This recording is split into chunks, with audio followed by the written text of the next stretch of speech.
वैष्णव तू आणि इथं यालाही कारण आहे. ज्या माझ्या भक्तांच्या बाबतीत ते कृत्य तुझ्याकडे घडलं जात आहे, अर्थात त्याला पायबंद घालावा म्हणूनच या कृष्णाची पावलं इथपर्यंत वाढली गेली. जगाचा देव तू, नक्की विश्व तुला पालन करता म्हणतं. बरोबर आहे. यांचं रक्षण बाजूला, हा. स्वतःचं पालन करणं तो इधर करेल. हात भ्रम आहे तुझ्यात. अरे विश्वाचा नटनटकी परमेश्वर जो पूर्ण ब्रह्म म्हणून या आठव्या अवताराला अवतीर्ण झालाय, जर अविचारानं कोणी वागला असेल तर पालन करणारा देव त्या अविचाराला शासनही करू शकतो. माझं काय होणार मी विचारच करत नाही आणि माझा विचार सोडणार नाही. आणि ते त्याने मी विचार बदलले नसते तर तुझा सेवन करणार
सका हनुमंत नतमस्तक होत. मंगल आशीर्वाद देवा संभ्रम संग्राम माझाही नमस्कार आशीर्वाद.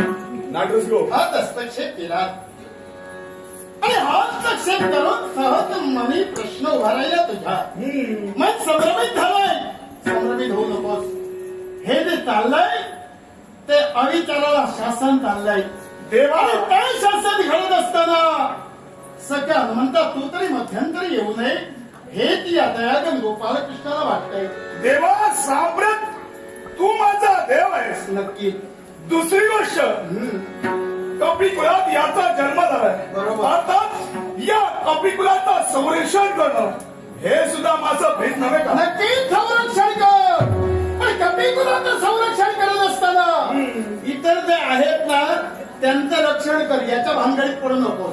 देवा याचा ज्या संकटातून दूर करण्यासाठी जर प्रयत्न केला तर मात्र मी स्वस्थ राहणार नाहीये. याला शासने घडलं पाहिजे आणि ते शासन केल्याशिवाय कृष्ण इथून जाणार नाहीये. देवा मी मान्यच करतो पण तो माझा आहे. अर्थात त्याचा कपिकुलात जन्म झालाय. अर्थात तो माझा असल्या कारणानं आणि दुसरी गोष्ट त्याचा जन्म कपिकुलात झाल्या कारणानं त्याचं संरक्षण करणं हेच माझं मुळी कर्तव्य आहे. सगळ्यांना म्हणतं जर त्याचं रक्षण व्हावं यासाठी तुझी पावलं बनली असतील तर या क्षणी माझं ध्येय एकच आहे. माझ्या भक्तांचं रक्षण आणि भक्तांचं रक्षण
काय चालवलं? हे चालवलंय ते योग्य चालवलंय.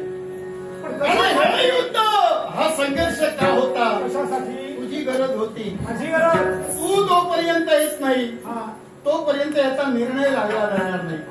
म्हणून याच्याशी मी संघर्ष केला होता. पण देवा, आता तो निर्णय नक्कीच लावणार आहे. तुम्ही जर का असे भांडत राहिला, देवाने भक्ता जर का तेल निर्माण झालं तर विश्व लढायला जाणार आहे.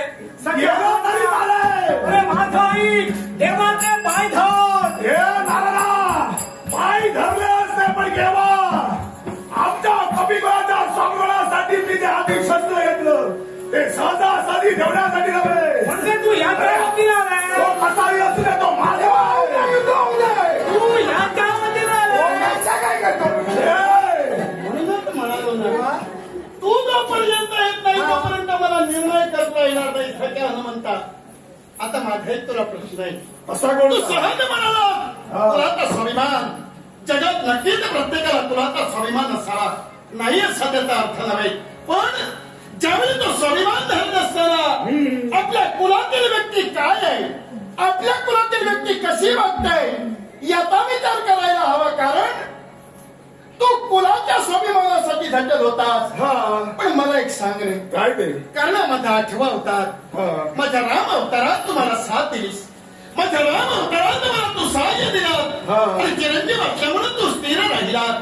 मग सांग, ज्या सातव्या अवतारात ज्या देव दर्शनाला तू कृतार्थ झालात आणि ज्यावेळी तुला कळलं की आपला देव संकटात आहे, आपला देव विवंचनेत उभा आहे, त्यावेळी तुला कळलं गेलं की सीताबाईची त्या रावणानं हरण केलं. हा. हे शब्द ऐकल्यावर तू काय म्हणालास आणि सुराला पेटला तू राजा. काय बाळाची आग जाऊन मस्तकाला मिळली. क्षणाचाही विलंब न करता आकाशात उड्डाण केला आणि माईचा शोध घेतला. मग मला सांग, काय ते? तरी जिला तू आई मानिलीस, मग ज्या सातव्या अवतारात ज्या ज्यावेळी स्त्रीवर अधर्म घडला गेला, ज्यावेळी स्त्रीच्या चारित्र्याला कलंक लागला गेला, हे ऐकल्यावर हा. तू सुराला पेटत होता. त्रिवार सत्य. आता या दिव्या अवतारात मी दैवत म्हणून नटलोय. मग या दिव्या अवतारात तर ज्या स्त्री आहे त्या पर्यायी माझे भक्त असू दे किंवा माझ्या भक्तीने असू दे, तुला बहिणी समान आहे. देवा, तू जे बोलतोय ते त्रिवार सत्य आहे. मग? पण झालं असं, काय? नेमकं प्रकरण काय आहे ते मला अजून समजलेलं काय नाही. सांगतोय ना, जर त्या बहिणी प्रमाण आहेत आणि त्यांच्या जर चारित्र्यावर कुणी घाला घातला, तू काय करणार? कुणाची एवढी हिंमत? कुणाची? होय ना? दुसरा तिसरा कोणी नाही. मग हे जे घडलं ते कुणामुळे आणि कशासाठी? अरे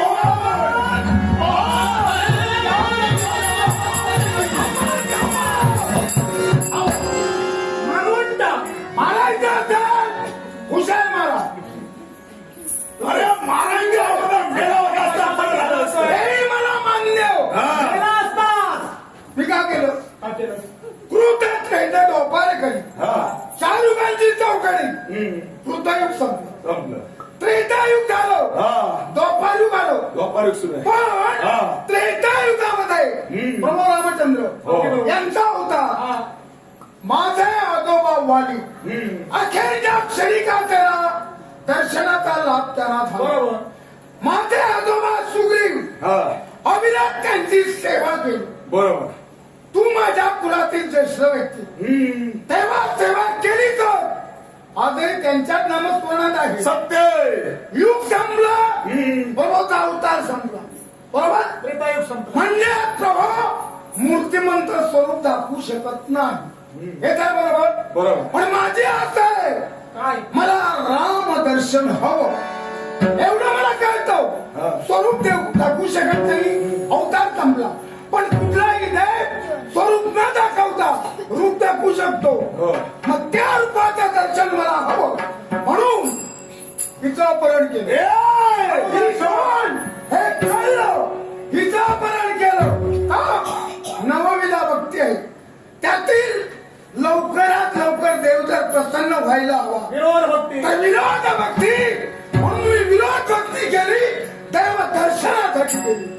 म्हणजे हे जे सारं तू केलं, हो, हे देव दर्शनासाठी केलं. प्रभू रामचंद्राचं करतो पण हा मार्ग चुकीचा आहे काय करूया इलाज नाही देवा आपल्याजवळ आता इलाज नाही आहे ना माझ्याकडे तेवढा पर्याय. पण ज्या देखासाठी जेवढ्या वाईट गोष्टी यानं केल्या ते केवळ एक दर्शन म्हणजे राम अवतार त्यांचं संपला गेले.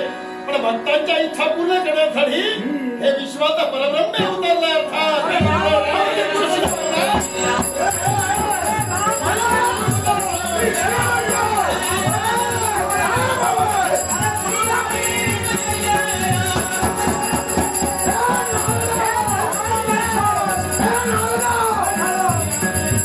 अरे राम तोची कृष्ण आणि कृष्ण तोची राम आणि उगाच रे बाबा आपलं भांडण हे जे भांडण झालं ते उगाच नाही याचं कारणही आहे. हे सर्व मीच घडविलं. कारण तुझ्या कर्मीच्या वाईट गोष्टी घडल्या त्या वाईट गोष्टीतूनही मला चांगलं निर्माण करायचं होतं. कारण त्या राम अवताराच्या तुझ्या कुलात जन्माला आलेने मला सहाय्य केलं. एवढंच नाही तर ते दर्शन घडलं ते तुला घडायला हवं. पण ते दर्शन घडवत असताना काहीतरी त्याला मर्यादा असते, काहीतरी त्याला वेळ असते. याच्यातून किती गोष्टी मला साध्य करायच्या होत्या माहितीये का? पहा, कारण ज्यावेळी माझा भक्त माझं वाहन गरुड ज्या गरुडानं आपल्या मुलाचं लग्न ठरलं गेलो तो दिवसही ठरला. पण गरुडा जो दिवस ठरला होता त्या दिवशी लग्न होता नाही होतं. पण ते जर घडलं असतं तर विपरीत यांच्या जीवनात घडलं असतं. ते घडू नये म्हणून तो दिवस घालवला. आता तो जर दिवस घालवायला हवा तर काहीतरी संकट यायला हवे म्हणून याला पुढे केलं. हे संकट उभं राहिलं. आणखी दुसरं कारण ही माझी पत्नी रुक्मिणी तिनं मला साथ दिली.